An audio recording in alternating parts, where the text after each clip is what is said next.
A firefighter's axe is one of the most important tools in their arsenal to save lives and property. It's my good luck charm because every time I made it off of a roof safely, this axe has been with me. In extreme danger when they're facing death, it's the ultimate tool. That's why in Los Angeles, when firefighters respond to emergency calls, it's the one thing they never leave without. Meet LA City Firefighter Jason Knight, the man behind the exclusive axe that's helped get some of them out alive. I got on the job with LA City, and in 2000, always had an axe on my side, and it's kind of a thing at LA City. A lot of fire departments, everybody has their own personal axe. So it's kind of like a police officer and his gun. You got the firefighter and his axe. It's, I don't share my axe with anybody, this is my axe. But along with the fact that every apparatus has its own axe in every position. Every axe is not made the same. Looking back, the pickhead firefighter axe was the first choice of the LAFD. The famed Collins tool Seagrave axe was carried by LA City firemen in the early 1900s. It was a great firefighting tool in its day and still highly prized, if you can find one. When LAFD Firefighter Jason Knight, the founder of Fire Axe Inc., discovered they hadn't been made since 1925, he decided to make his own and make it even better, improving both its legendary effectiveness and its durability. His dream? To make it one of the best firefighting tools ever. I called Collins and, hey, do you guys make these axes anymore? Any way of getting them? No, we don't make them. I go, do you ever want to do them? No, we're not interested in making them. Those dies have been long gone. And I go, well, I'm interested in making my own, something, close to it. They go, well, you go ahead and do that. I go, okay, yes, sir. So I get on the fire department, I'm going through, my probationary houses, and my last house was Fire Station 64 in Watts. I made my own axe. It's basically it's a process that you do with sand casting. Made the axe head, heat treated it. I show up to work and guys are, hey, where'd you get that? Well, I made it. What? No, I want one. I want one. No, okay, you didn't make that. Yeah, no, I made it. Okay, I want one. Hi, how you doing? My name's Brian. I've known Jason Knight for probably 22 years. We met downtown area when I was 2 years on as a probationary firefighter, and currently I'm a captain 2, running Task Force 37 here in Westwood.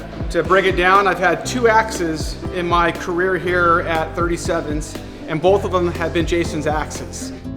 This is my first and only one. I really like it because it came from the man himself, from Jason, so I kind of hold it near and dear. That's the only one that I've had. I almost traded it in because I had a little incident here.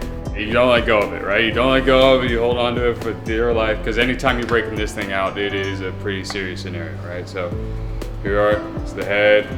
We try to keep it as nice as we possibly can. This one's a little weathered, but it's the one that I'm using for right now.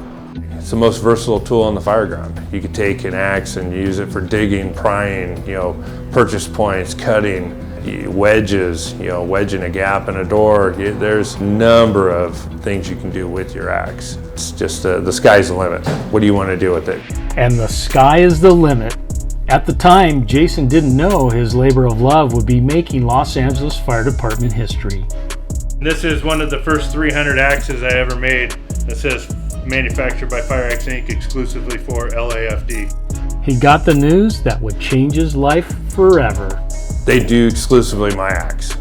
Yeah, it's been a contracted tool for them for 19, 20 years. That was when they came to me about making the axes. It just kind of morphed into, hey, okay, once you make it, that we want 300 axes right off the bat. So the first 300 axes I ever made say manufactured by Fire Axe Inc. exclusively for LAFD. I only made 300 of those, and they're floating around out in the field, But then after that, I put the next batch of axes that came out have my Fire Axe logo on the head and Fire Axe Inc. on it. The whole contract was it's an American-made product. It's based out of LA. There's no other word. I was blessed by being able to, something that I love doing. Not only this job, I love my job as a firefighter, but now making the tools that the firefighters use, oh man, that's just another, you know, bonus. I smacked something. So what makes his axe so special? And this is the transition from fire axe Inc. The very first axe that you saw Captain Russell had on his belt is this axe right here. This axe right here was the first axes that I made, and then it just evolved from there. So once I had this, I was making them for the guys, and then I talked about meeting up with Jed Teeter, who's a captain on the job now, with putting this guard on the head of the axe to keep it from breaking the handle. And then the department came and said, "Hey, we like your axes. We want to, you know, test them out." So they tested them out. And, you know, "Hey, we love your axes. Only problem is they're too long. From blade to tick to the end of the pick is 13 inches.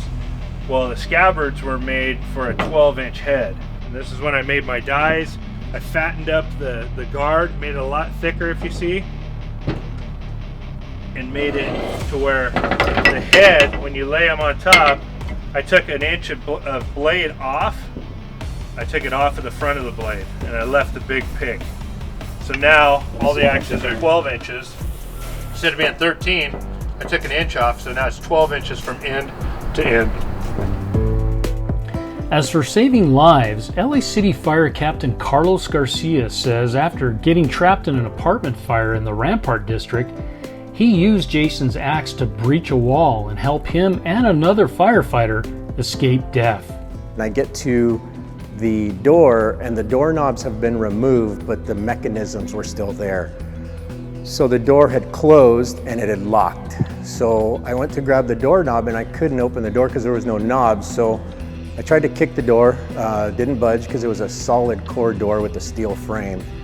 So I took my axe out, got on the ground, I turned around, and now the fire had come out of the room and was starting to roll across the living room. So I started going through the wall with my axe, and as I was going through the wall, the fire kept coming and it was now starting to bank down, so I was now on my side going through the wall with my axe, and then my axe popped through the other side, and the firefighter that had gone out to get the line, at the time is Firefighter Greg Shirley, he's a captain on the job now, was on the other side of the door, kicked the door in, and the fire rolled out and I rolled out. And so I do credit the axe for helping save my life along with Greg Shirley. The fact that I was able to get through the wall with the axe and him be able to see the axe, it did for sure save my life. As far as on a roof, I think once I've slid down a small angle roof, and during that slide I had to take my axe, I threw it into the roof, and I was able to hang on to it to prevent me from falling off the roof. So I got lucky that time, but there's a lot of scenarios where you don't hit the roof right, or you hit something different and you actually fall off the roof. So for me personally, those are probably two good scenarios that I can say that have saved my life or saved someone that I know very well in this occupation. We utilize it in any number of capacities, right? So that'd be breaking a door in, popping open the hood of a car, should we need to get into it, right? This thing is one of the most municipal tools that we have on the LAFD, and every member has one for a reason, right? It's kind of the pride, we have our own axes, we keep them clean, we keep them razor sharp, we keep them, so if someone else borrows your axe, they touched your axe. Well, what the heck? It's just like your personal gear. You keep your face piece dialed in, you keep your uniform dialed in, you keep your turnouts dialed in. It's pride, basically pride in yourself. Your axe, take care of it, keep it sharp, and if I'm in your battalion and I come and look at your axe and it's dirty, well, there's gonna be a problem.